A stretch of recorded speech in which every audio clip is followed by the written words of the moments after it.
not be able to tell that I am not in Mexico.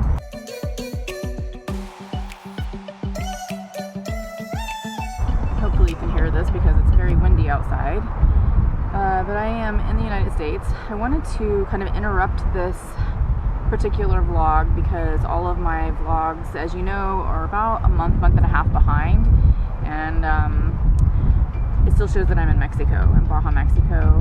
With the coronavirus going on, I wanted to interrupt this message to let you guys know that I am okay. I've received quite a few questions and messages asking if I'm still in Mexico, if I've made it back safely over the US border, and we actually came back a couple weeks prior to the huge outbreak here in the United States for other reasons that were not related to coronavirus, and so I'll go into that in a later date. Everything is fine. It's just we ended up leaving Baja Mexico a little earlier than we had anticipated, but I wanted to let everybody know that I am fine. You are going to see a couple more videos that are in Mexico, and I debated whether or not I was going to actually show all of that given what's happening, but I think that for me, processing all of this that's going on in the world with our economy and our friends and our family and the stay-at-home orders, and borders are closing, it's had me on edge and had me experiencing a lot of anxiety, and I'm still trying to process a lot of it myself. And so I do have some videos that will be coming out about that, but I just wanted to let you know everything is okay. We are in the United States. I wanted to make sure that I had some normalcy in my life despite the anxiety that was going on. It seems to help me with that anxiety, and so I think that's why I decided to continue on with the Baja Mexico videos, to provide some normalcy, to still show you guys that there's beauty out there in the world. And I think a lot of us can understand we'd rather see other things that we're grateful for and things of beauty rather than our feed in Facebook and YouTube about the coronavirus. It's good to have that knowledge and keep yourself knowledgeable about what's going on in the world, but it's also good to bring that anxiety down. So I hope this does that for you. We're in some beautiful, beautiful spots in Baja Mexico, and as I was editing this video, I just was thinking to myself, I really wish I was back there. Nothing wrong with the United States, but it was just an amazing time for me. So anyways, all right, we're gonna get back to Baja. So I hope you like this video. I hope all of you guys are safe and well, and let me know in the comments where you're at, what you're doing during this time. We're headed to Loreto, further down the coast, but we like to break up our driving so it's more relaxed, and with my back issues, it's better to drive just a couple of hours a day.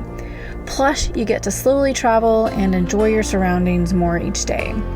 So, our first stop is to Playa Santispac, just south of Mulahey, where we stayed at the Hacienda RV Resort. That was the citrus farm. We found a spot on iOverlander app showing some free beach camping, and with the way these waters are colored so green and blue and sparkling in the sun, I think we're in for a treat. While traveling full-time in my everyday life, this seems like a vacation traveling through Baja. Maybe it's the slower pace or the beautiful oceans, perhaps the citrus farm in Mulahey and all the tropical vegetation that makes me feel like I'm on this amazing vacation right now. It also might be all the eating out as well, just because it's so much less expensive here. Of course, traveling with others and meeting up with friends along the way makes it even more amazing. Van life. I love this life.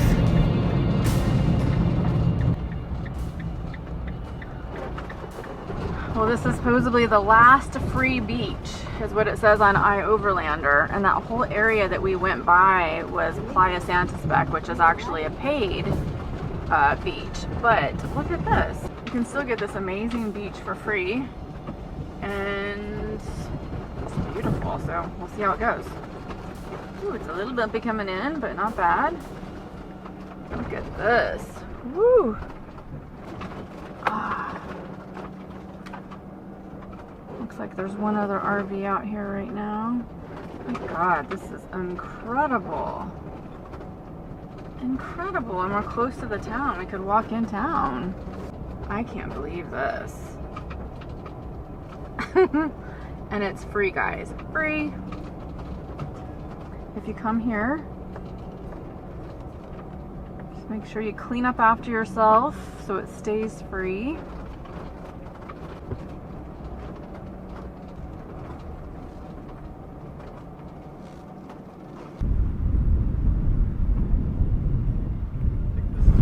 sand, you can walk way out and it's only like knee deep.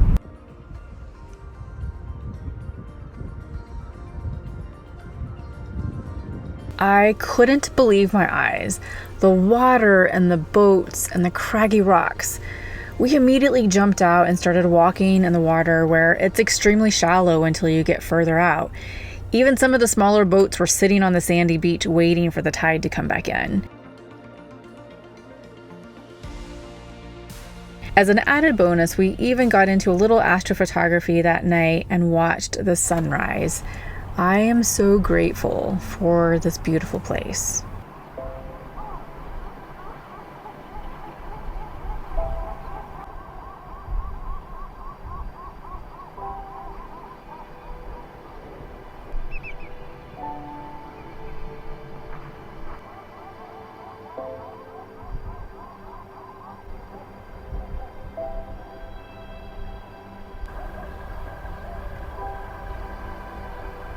Good morning, everyone. I hope you enjoyed that beautiful, beautiful sunrise that we just had. This is the area that I was showing you that we camped out in last night. Free beach camping, as I was explaining before. We've had an amazing time here, except for the sandflies. There's some sandflies over here. They're not really bad early in the morning or late at night, but once that sun starts coming up, boy, they love to surround you. Oops, almost fell. We only stayed one night before we left for Loreto. Scott and I communicate with two-way radios as we travel, and both of us were talking back and forth about the beauty of this land. Sometimes we were hugging the coast that twisted and turned and went up and down, overlooking these waters. At other times, we were climbing through lower mountain terrain and felt like we were in the middle of the desert again. One of the things we found interesting in Mexico is that if a vehicle behind you wants to pass, you turn your left turn signal on to let them know it's clear in front. Now, while I love the efficiency of this method, it gets a little tricky if you really want to turn left and somebody is also trying to pass you. I found this out around Guerrero Negro, where I was almost hit by a truck when I was trying to turn left.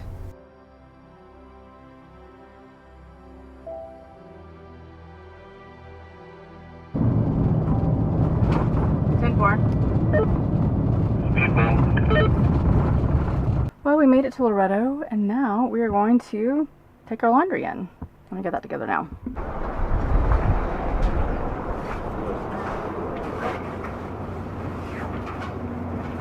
It's a laundry.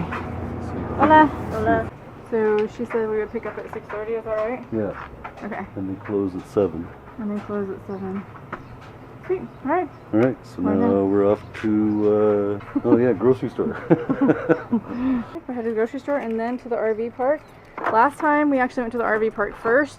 It was a long drive in, which is not the case here, but we'll get to the RV park, and we're staying in an RV park where we can actually walk around town. So I'm excited because a lot of people said this is one of their favorite places. So we'll get to see why.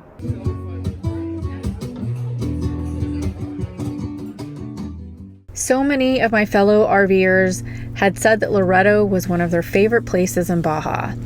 I think I might just have to agree with that. I really love it here. It's more city-like than some of the other Mexican towns I've been in, and has many of the conveniences like bigger grocery stores with more of the items I'm accustomed to purchasing, or laundry facilities, or even an airport. And while I'm not a huge fan of larger cities, it still has a small town feel to it as well. We stayed at a small, quaint little RV park in town right by the square, and were able to walk to restaurants and the ocean front. It felt so good to relax at an outside patio for a beer and a meal while listening to two local musicians play live music. I am so grateful for this experience and to enjoy these surroundings and experience the Mexican culture. It seems to appeal to all of my senses and just makes me feel at home. I like the slower life. I keep saying that over and over. Most of my RVing has been a lot slower than it was before in my sticks and bricks and working my 9-to-5 job, but somehow this seems different to me, and I'm not sure I've quite put my finger on it yet what that difference is. Right now, with everything going on with the coronavirus outbreak, I wish I were back here in Loreto or back at the beach camping in Playa Santispac, waiting it all out. While editing this video, I was brought back to this place that wasn't so long ago and smiled with happiness at the memories I created there. That's what my quest is all about with story chasing. The name of my blog, the name of my channel, to create more stories and memories in my life, to live without regrets and be this amazing creator in my own life story, a story that allows me the freedom to actively create rather than just letting life pass me by each day. If you want that too, if you want to be an active creator in your own life story, then make sure you click on the link in my description for the Nomad Mentorship course or my Create, Do, Live Principle post on taking your dreams from a dream to an intention to a goal. Well, we have had an amazing time here in Loreto and exploring the square. We're parked right in town, so this RV park is right in the square. So you get to walk to all the restaurants, all of the bars, and also down to the Malecon from here. It's very, very easy. So I highly suggest this place. It's called the Romanita RV Park in Loreto, and I will tell you that if I ever thought that I would move to Mexico, I would move to Loreto. It is an amazing place. It's a little bit bigger. It even has an airport. It's got the whole Mexican Baja flair, but it's got all of the amenities too that you would want from a larger city. So it's beautiful, beautiful, beautiful here. All right, guys, I'm going to end the video here. I hope you've enjoyed it. If you did, give me a thumbs up. If you haven't subscribed, go ahead and do that too, and hit that notification bell so you're notified every single week when I come out with a new video. Bye, guys.